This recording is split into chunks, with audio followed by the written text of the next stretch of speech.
A maior crise ambiental no litoral do Nordeste começou no dia 30 de agosto, quando as primeiras manchas de óleo foram registradas na Praia do Conde, na Paraíba.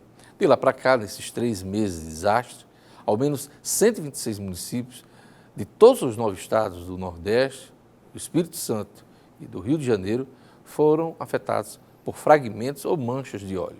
Já são mais de 800 localidades atingidas em praias, rios, ilhas e mangues. Ao todo, foram retiradas mais de 4,5 mil toneladas de petróleo e itens contaminados com óleo. E ninguém tem certeza de quem foi o responsável pela tragédia. Meu convidado hoje é o Tenente-Coronel do Corpo de Bombeiros, Marcos de Carvalho, coordenador estadual da Defesa Civil. Boa tarde, Tenente-Coronel. Boa tarde, Diógenes. Boa tarde a todos os ouvintes. O que mais nos chama a atenção nesse momento, né, desses 3 meses completados, é exatamente a gente não saber ainda a origem deste óleo, Marcos. Realmente, Diógenes, esse talvez seja o aspecto mais cruel deste desastre, que já se mostra como sendo um desastre de proporções nunca vistas no Brasil e realmente de repercussões e de impactos na mesma escala. Portanto, realmente, a falta de informações, de você ter um ponto zero, apesar das investigações já apontarem um ponto zero, um inicial para o desastre, mas com relação a volumes e responsáveis, infelizmente, são perguntas que não deixam sem resposta. Além da extensão, nós temos aí a possibilidade que os efeitos negativos deste desastre, eles passem aí de 10 anos. É isso mesmo? É isso. Os pesquisadores que estão participando dos grupos de trabalho apontam para a necessidade desse acompanhamento até por décadas. Realmente, o petróleo, ele, pelas suas características, pela característica do óleo deste desastre específico, ele tende a se manter na natureza durante um tempo muito prolongado, pelas suas próprias características.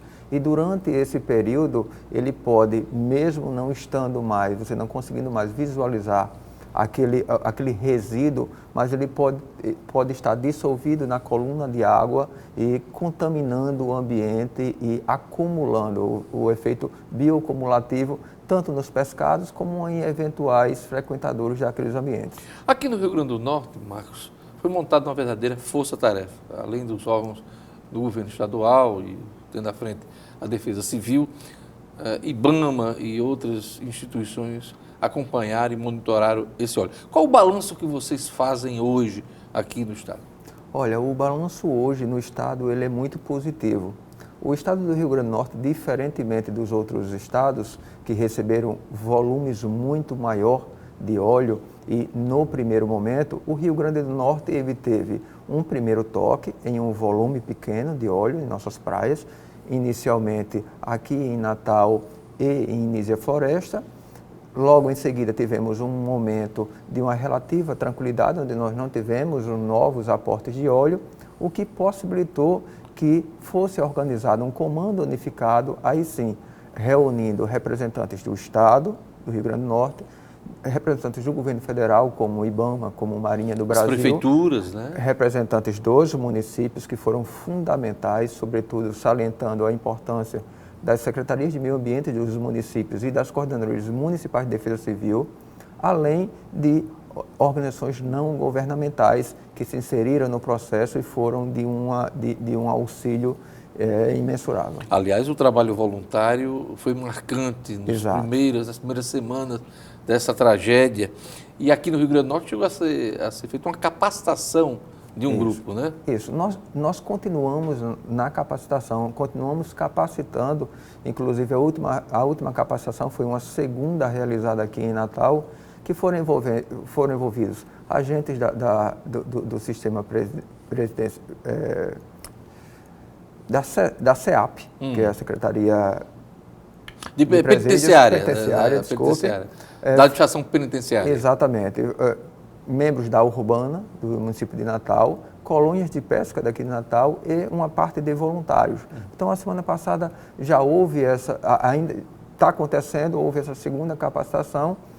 Naturalmente, essas capacitações, esses treinamentos, eles estão migrando para uma defesa, para a educação ambiental também. Ela já migra um pouco, porque nós temos uma pressão menor do óleo, mas temos uma pressão muito grande de lixo na praia.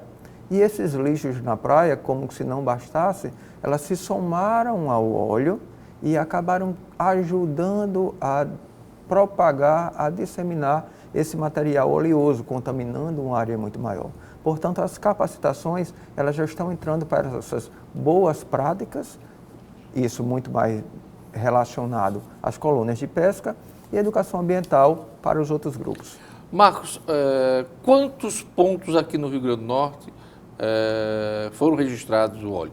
Olha, nós tivemos 14 municípios atingidos, 12 do litoral oriental, 2 do litoral setentrional, e no pior cenário, no pior momento, nós tivemos 43 pontos registrados no município. Então, as correntes marítimas foram benevolentes aqui com o nosso estado, né? Foram muito benevolentes. Hoje, nós temos apenas Nísia Floresta, continuamos no monitoramento, apenas Nísia Floresta por uma questão de uma característica do próprio terreno e da chegada do óleo no primeiro momento ter se alojado numa bancada rochosa. Você tem agora a dinâmica da maré retirando retirando parte desse óleo e jogando na praia. Portanto, Nísia Floresta ainda há registros de vestígios e a Marinha do Brasil, junto com a Defesa Civil e o IBAMA, ele continua nas ações de limpeza lá naquela praia. Qual foi a quantidade de óleo coletado aqui no nosso estado? Aqui, Diógenes, nós nunca falamos quantidade de óleo, mas quantidade de resíduo. Pela aquela característica, quando você retira o óleo, ele como ele tem um aspecto, ele adere muito, um aspecto aderente, você tem um pouco de sedimento da praia, um pouco de areia, tem uma parte também dos resíduos sólidos que estavam lá dispostos na praia, que eles foram juntados ao volume. Mas no total de resíduos, nós temos 3,7 toneladas. Então foram fragmentos aqui, né? Exato, resíduos, fragmentos. Exato. Nós não tivemos aquelas manchas que nós visualizamos em outros estados Pernambuco, mais ao sul. Por exemplo, Pernambuco, por exemplo, Bahia, Alagoas, não tivemos, graças a Deus. Crostas, Exatamente, bem impactante. Graças a Deus nós não tivemos. E no total, como eu falei no início dessa entrevista, são 4,5 mil toneladas. O presidente Bolsonaro chegou a dar declarações há cerca de um mês, de que o pior estava por vir. Essa previsão um pouco catastrófica, ela está afastada ou ainda se teme um agravamento dessa crise? Olha, Diógenes, retirando os extremos, nós temos uma preocupação muito grande e mantemos o monitoramento. Como nós não temos informação ainda do que aconteceu de fato, e que volume é este de óleo que foi lançado ao mar, nós continuamos no monitoramento diário, agora, evidentemente, tratando sempre com a possibilidade de existir óleo ainda no mar, nós não sabemos que volume seria este e se há, mas mantemos todo o sistema, mantemos as capacitações, os treinamentos, mantemos o monitoramento diário e mantemos o sistema todo em sobreaviso, em alerta. Mas, infelizmente, como você próprio falou no início da matéria, da entrevista, nós não temos a informação conclusiva para afirmar com essa categoria que o desastre já se encerrou, ou melhor, nós não temos óleo mais para chegar nas praias. O pior já passou, né? Exatamente. Não dá para dizer isso. Ou que o pior virá. Esperamos, torcemos que todo o trabalho que continua sendo realizado, será esse de monitoramento e retirada de vestígios que ainda estão nas nossas praias. Marcos, esta crise reforça a importância da defesa civil em cada estado, em cada município? Com certeza, com certeza. A defesa civil, ela deve ser vista como o órgão, a entidade e o parceiro que lhe serve para unir o sistema, unir os grupos, unir as instituições e sempre num objetivo comum.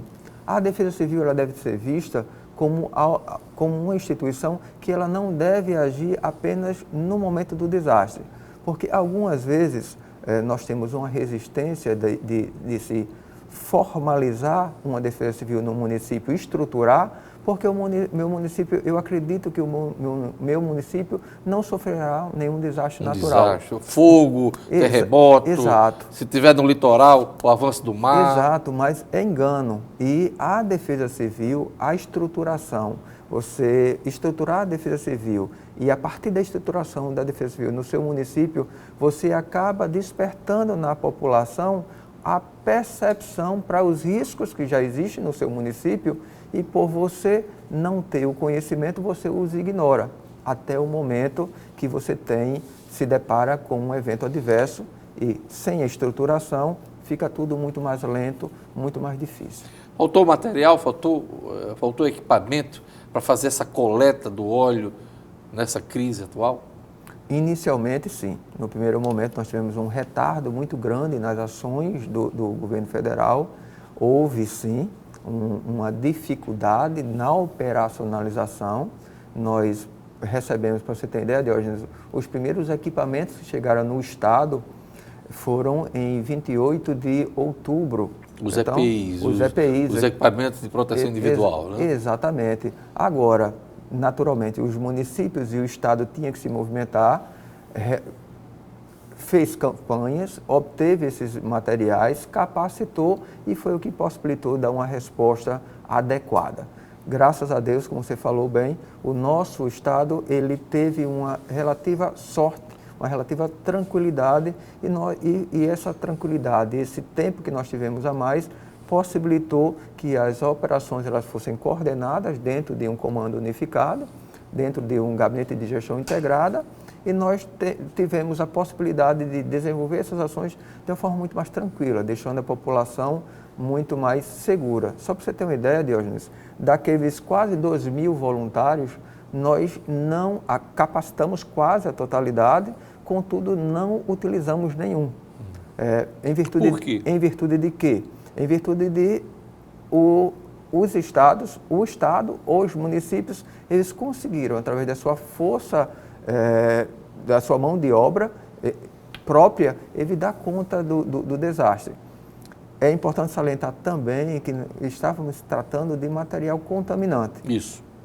E, evidentemente, a exposição de um voluntário a este material poderia trazer consequências para a saúde, portanto, eles foram capacitados, foram orientados, e existem equipamentos de proteção individuais. A caso acontecesse um toque hoje de óleo, teríamos voluntários capacitados com equipamentos de proteção individual e poderíamos desenvolver. Esperamos que isso não aconteça, mas se acontecer estaremos mais preparados. Eu queria agradecer a presença aqui do nosso programa, Tenente Coronel, Corpo de Bombeiros e coordenador da Defesa Civil do Estado, Marcos de Carvalho.